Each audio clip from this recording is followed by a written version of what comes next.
el 72% de ellas en el y mitigación, ocupaciones del clima, asumiendo que además las nuevas inundaciones por niño van a ser todavía más fuertes y cada vez más fuertes, va a haber cada vez más agua.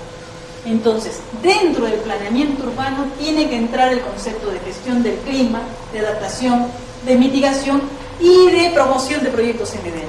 Se tiene que convertir en una preocupación de la gerencia urbana de la municipalidad. Y obviamente sin planeamiento no existe gestión, y sin gestión el planeamiento se torna simplemente en un depositario de buenas intenciones. Hay que desarrollar esos instrumentos y hay que desarrollar esos proyectos. Así. Entonces, una estrategia de integración, ejemplos básicos, ¿no es cierto? Cuando uno está pensando en la racionalización de vías, cuando se están racionalizando vías, se está pensando en rutas de transporte. Estamos pensando en transportar vehículos o en transportar gente. Primera pregunta. Vamos a mover personas. Y esas personas, primero que nada, se transportan por sus piernas, peatones. Entonces, pensamos en los peatones que pueden subirse en una bicicleta, en un skateboard, en un triciclo, en lo que sea, que no necesariamente es un vehículo motorizado. Y luego de eso, quizá, no sé, un sistema de transporte masivo de tranvía, o quizá otros sistemas diferentes que reduzcan la presión espacial. Y por cierto, acercar, ¿no es cierto?, todo lo que es residencia a trabajo y a recreación. Evitar grandes desplazamientos. Entonces, la planificación del uso del suelo se convierte en una gestión integrada del transporte y de la movilidad urbana que reduce emisiones. Pero no es simplemente una vía, ese es el gran dilema que tienen ahora los del transporte metropolitano en Lima. ¿Cómo demuestran que ese sistema de transporte realmente está reduciendo? ¿Y sobre qué línea de base? ¿No es cierto? Porque también sucede que los carros, por ejemplo, la gente que tiene un carro con GLP, ¿no?, gas licuado de petróleo, gas natural, como les resulta más barato el combustible, el efecto inverso es: ahora me transporto más en mi carro, puedo circular más porque me sale más barato. Y entonces lo que se suponía que iba a ser una reducción de gas de efecto invernadero de 100 se convierte en una reducción de 50, porque el que tiene el auto está ahorrando plata y por lo tanto se transporta y se moviliza más con ese auto. ¿Sí? Entonces, hay que hacer cálculos muy precisos y hay toda una tecnología para cada una de esas, y nuevamente los remito a la página web del mecanismo. Allí está toda la metodología explicadísima al detalle. Entonces, igual, otra estrategia: contrastar vientos, masas arbóreas, áreas verdes con el frente marino costero. O sea, si nosotros estamos generando una reserva de carbono, ¿no es cierto?, una masa arbórea, riberas, zonas de borde, bosques urbanos, estamos hablando de pequeñas plantaciones, ¿no es cierto?, unos 30.000 árboles, 40.000 árboles, no estamos hablando de la selva amazónica, ¿no es cierto?, ahí hablaríamos de 100.000 o de 1 millón. O sea, ese tipo de plantaciones son pequeños proyectos que pueden calzar en el mecanismo de desarrollo sostenible, pequeños. Pero se tiene que pensar en la lógica de por dónde están los vientos.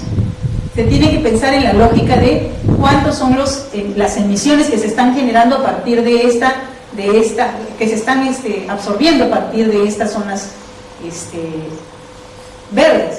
Porque si la emisión industrial está muy lejos y el viento se lleva los gases para allá y yo pongo los árboles acá, o sea, la emisión y el gas se fue para allá, pero puse el árbol acá, y mi impacto es muchísimo menor que si yo pongo justamente esa masa arbórea exacto donde está el camino del gas, ¿no es cierto?, generando el problema. Igual el frente marino costero puede estar ya limpiando, porque el mar también nos puede ayudar a limpiar y a mover, digamos, estos gases, aunque se habla de que el mar mismo es un generador de gas de efecto invernadero. Pero en todo caso, tiene que uno ver bien el territorio y contrastar opciones entre una y otra, y hacer esa mirada integradora, la siguiente. Ahora, ¿quiénes hacen esa integración? Lo hacen a partir de los planes de desarrollo urbano, las municipalidades, o también de los planes de ordenamiento territorial, los gobiernos regionales. Pero esa integración, esas estrategias integradoras tienen que salir de esos planes. No van a poder salir fácilmente de un proyecto aislado de un equipo técnico. La siguiente. Y por lo tanto, cuando se hacen esos planes, hay que pensar en la flora y la fauna, en el paisaje y el suelo, donde está, hacer estudios de generación de corredores de vida, pensar en el sistema hídrico dentro de la ciudad, cómo se va a dar, cómo hago para que los nutrientes y el agua se recicle y se reuse en la zona, en un sistema de tránsito y de movilidad que incluya a la persona, al discapacitado, al niño y distintas formas modales de transporte, un sistema energético que contemple otras formas de generación de energía que no sean fósiles, combustibles fósiles, un ambiente de vida con calidad, obviamente, residuos sólidos segregados, reciclados y tratados, ya les he dicho, los botaderos son principales generadores de metano, materiales de construcción limpio y de bajo consumo energético, el aluminio, por ejemplo, para producir el aluminio tiene una generación de energía impresionante. ¿Cómo hacemos para utilizar materiales constructivos que su proceso de generación no sea tan consumidor de energía y por lo tanto bajo en emisiones de efecto invernadero? O la arcilla, el ladrillo. Cuando estamos usando ladrillo, estamos usando suelo fértil. Y suelo es lo que necesitamos para generar reservas de carbono. Entonces son efectos de todo el ciclo de vida de cada uno de estos productos constructivos que tenemos que pensarlo seriamente antes de tomar una decisión sobre el material. Y por cierto, siempre mirando hacia el futuro. Entonces, una estrategia de adaptación, mitigación y reducción de la vulnerabilidad en una ciudad tiene que contemplar todos estos esquemas desde una mirada integradora y más completa. La siguiente. Entonces, ahora sí ejemplos que les voy a pasar más rápido. Todo lo que es bicicleta. Bicicletas, ciclovías, patines, triciclos, es una prioridad. Todo lo que sea la restricción al automóvil también es una prioridad. Cobrar caro por los parqueos. Yo le estoy poniendo un sistema de ciclovías, le estoy poniendo un sistema de sendas urbanas y peatonales, le estoy dando un sistema de transporte masivo bueno y le cobro caro por el parqueo.